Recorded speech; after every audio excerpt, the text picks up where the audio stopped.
Accepting a story can be doubting and tough, especially when the other person around you is not having the same story that you have.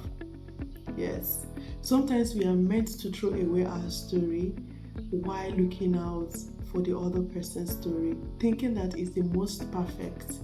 So, accepting our story is one thing we have to do if we must heal from our father wound. Sometimes we have that tiny voice over our head reminding us of how inadequate and how messy things are in our lives. Sometimes we feel that the other person's story, is better off than our own, so our own has to be hidden. Sometimes we feel that our story is not something that is worth hearing because of how messy we feel it is. So embracing our story matters. If we must deal with our father wound, we must arise and embrace the version of our story. Everyone comes with its version of story, and the version of our story matters. The version of our story connects us to the unique pathway God has created us to journey. It also attracts the kind of people whom we have been created to affect and influence in our lives. Embracing the version of our story helps us to understand our paths and where we are in our journey. Embracing our story gives us the grace to be who we are without having to be like another person. In our fatherhood healing journey, sometimes we force ourselves into giving excuses to why what happened to us happened, why we experienced what we experienced. We keep giving ourselves excuses upon excuses. Another time, we decide to compare and dismiss. When I talk about comparison, it usually appears in two different ways. Comparing in such a way that we feel that the other person is much more better than us. We feel that our story is supposed to be hidden while the other person's story has to be told. Sometimes we feel that the other person's story, is worthwhile hearing, while our own is not worth listening to.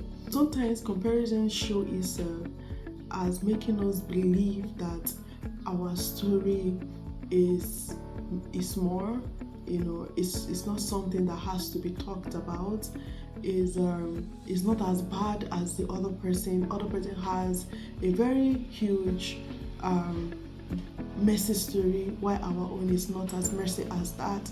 So how do we embrace our story? There are a few things we have to do if we must embrace our story.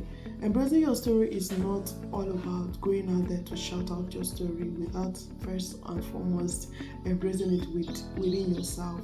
So the first thing you have to do is to tell your story. How do you tell your story?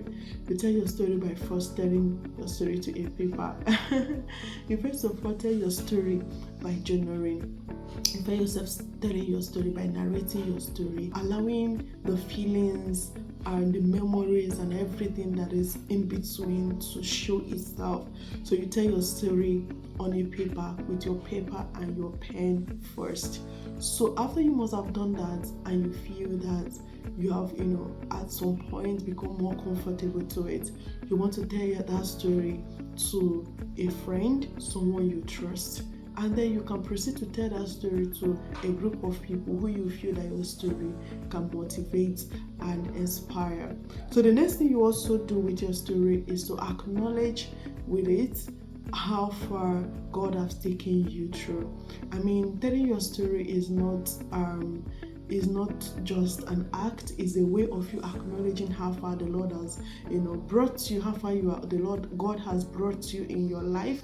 So it's also acknowledging and being thankful for where you are and where God has taken you through. All right. So the next thing you can also do with your story is to identify the areas that you actually need to start working on, the areas that you still need to cover, the things that you still need to do, the personal development journey that you still need to undergo or you need to take, so that your story will be well refined for the purpose it has been given to you.